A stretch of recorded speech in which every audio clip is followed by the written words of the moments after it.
Mapagpalang araw sa ating lahat. Marahil natalakay na ng isa sa kasamahan kong si Jebby ang tungkol sa sining ng pagtula. Ngayon ay tutuloy natin ang nasabing talakayan.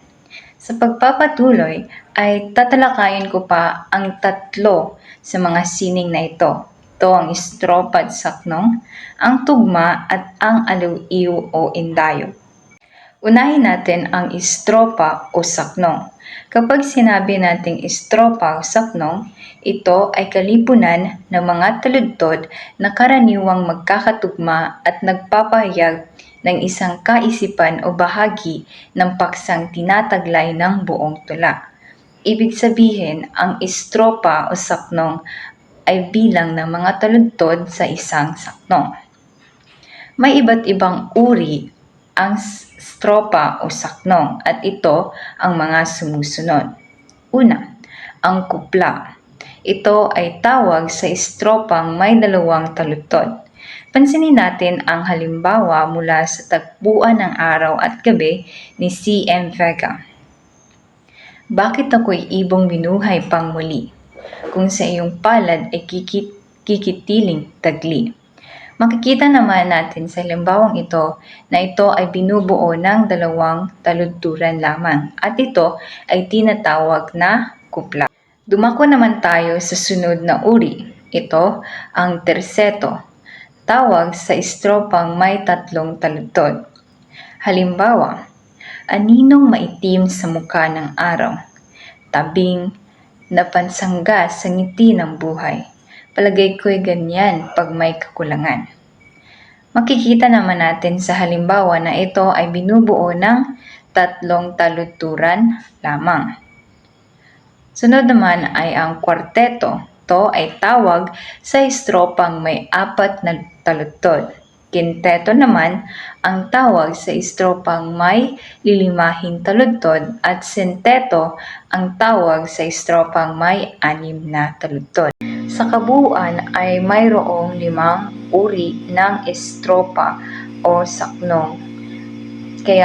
Pero nakadepende lamang ito sa atin kung ilang taludtod ang ating gagamitin sa isang saknong. Kung tayo ay susulat ng isang tula, kung tig-2 taludtod ba, tig-4, tig-3, pero karaniwang gumagamit ng mga 4 o hanggang 5 sa isang tula. Ngunit nakadepende lamang ito sa isang makata o manunulat.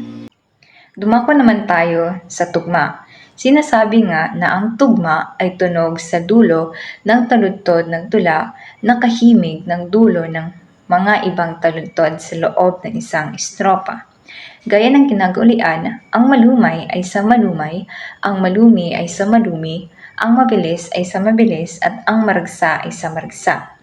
Ibig sabihin, dito ang pinagtutuunan ng pansin ay ang tugmaan sa huli o dulo ng bawat taludtod.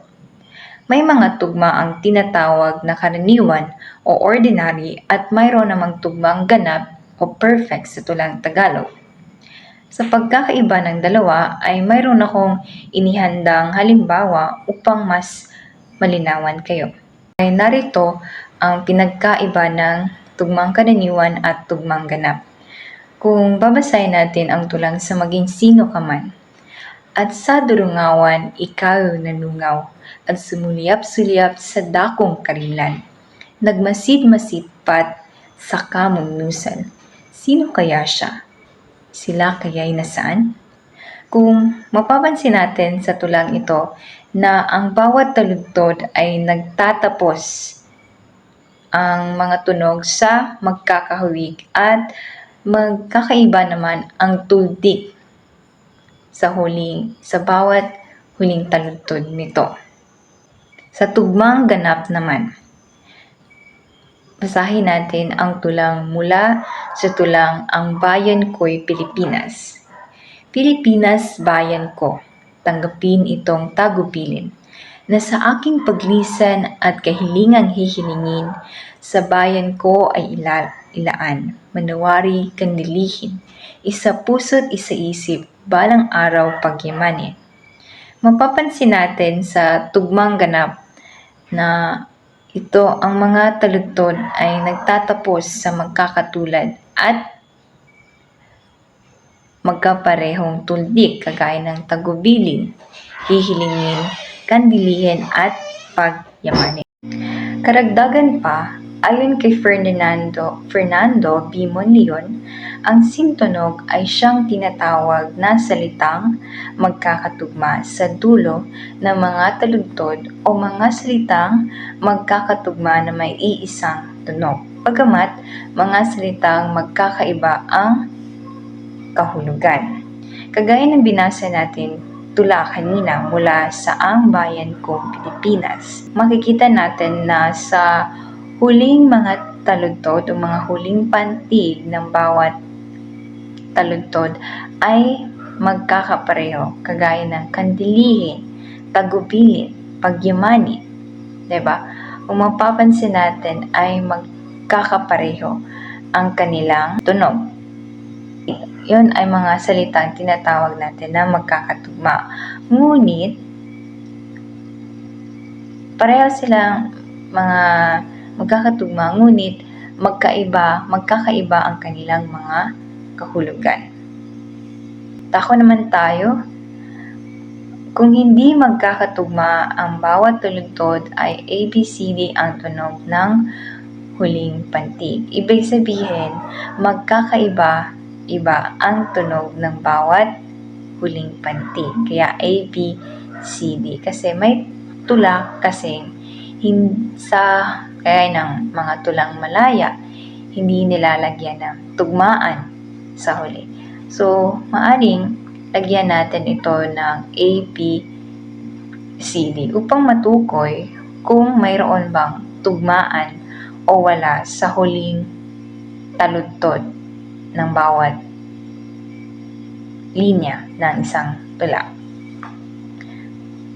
Kung magkakapareho naman ang tunog ng bawat taludtod, ito ay A, A, A, A. Ibig sabihin, ang huling pantig ng bawat taludtod ay magkakapareho.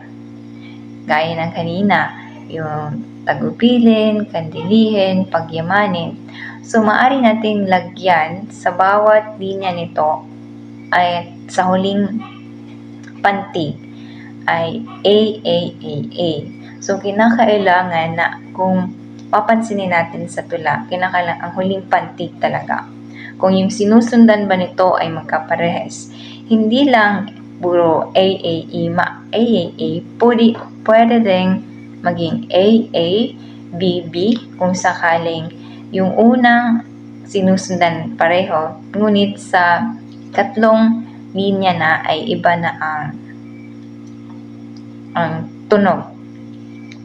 Halimbawa, kung kandilihin, tapos sa ikalawang linya ay pagyamanin. Ngunit sa pangatlong linya naman, gumamit ng, halimbawa, kung lalagyan natin ng pahalagahan, diba? At kagandahan. So, maaari naman gumamit ng A, A, A, B, B. Depende na rin ito sa sumusulat. At ang panghuli ay ang aliw-iw o indayo. Ang aliw-iw ay isang katangian ng galaw kung ito ay tinataningan at iyan ay mapapansin sa sining ng pagsayaw, pag-awit, musika at panulaan. Ang tula ay isinasaayos sa paraang maaliw-iw. Sinasabi nga na ang tula ay may aliw-iw kapag ito ay nahahati sa pare-parehong patlang. Sa tulang Tagalog, ang aliw-iw ay binubuo ng mga tunog na may pare-parehong bilang ng pantig. At isa pa, may aliw-iw ang tula kapag ito ay nilalapatan ng tugtog o di kaya'y musika upang ito ay mas magaan at mas magandang pakinggan sa tenga. Hindi lang kung ito'y itanghal, pwede rin sa paraang sa pagbasa ay maaring mga salitang ginamit sa mga sukat at tugma, maaring ang tula ay magpakilos. Di kay mayroon siyang maaari kang makapagsayaw, di kay makapag-awit, at mayroon siyang ritmo, yung nagbibigay kulay sa isang tula. Diba kapag mayroong tugtog o musika, kapag ikaw ay nagtutula, ay diba mas maganda itong pakinggan, mas nararamdaman mo ang tula, at hindi lang simpleng nagsasalita ka. Yan ay nagbibigay buhay, nagbibigay kagandahan sa isang tula kapag nilalagyan natin ito ng sining. May 3 ginagampanan ang aliw-iw. Una, nagbibigay lugod. Layunin ng lahat ng sining ay magpahayag ng kariktan at ang tula ay hindi naiibaryan. Ang bisa ng aliw-iw sa tenga ay gaya rin ng bisa ng kagandahan ng mata.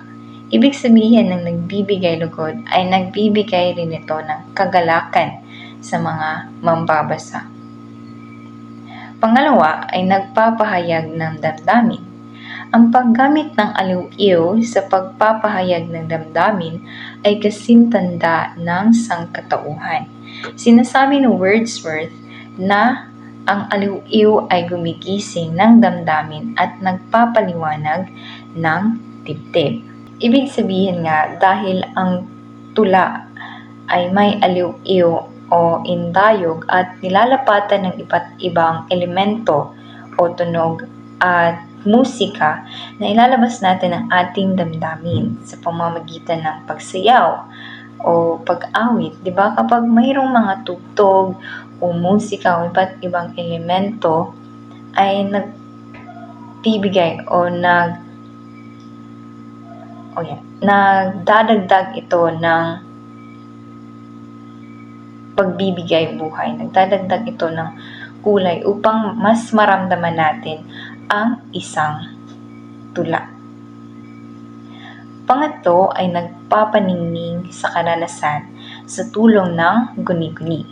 Sinasabi ni Papini ang anyay, nakakahambing ang paglalang sa daigdig ang gawain ng makata.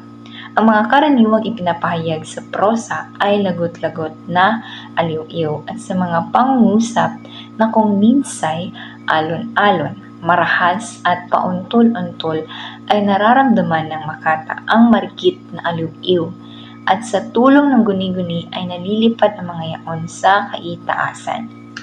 Ibig sabihin lamang dito ay ang aliw-iw ay nagbibigay din ito ng kagandahan o kagalakan, di ba? Nagbibigay din ito, nagpapalalim ito ng critical na imahinasyon natin upang isipin o magguni-guni at nadadala tayo sa kagandahan ng tula, lalo na kung ang mga salitang ginagamit ay masyadong impactful o may epekto sa mambabasa, lalo na kung ito ay sa totoong karanasan o di kaya'y mga salitang malalalim na maaring magdulot ng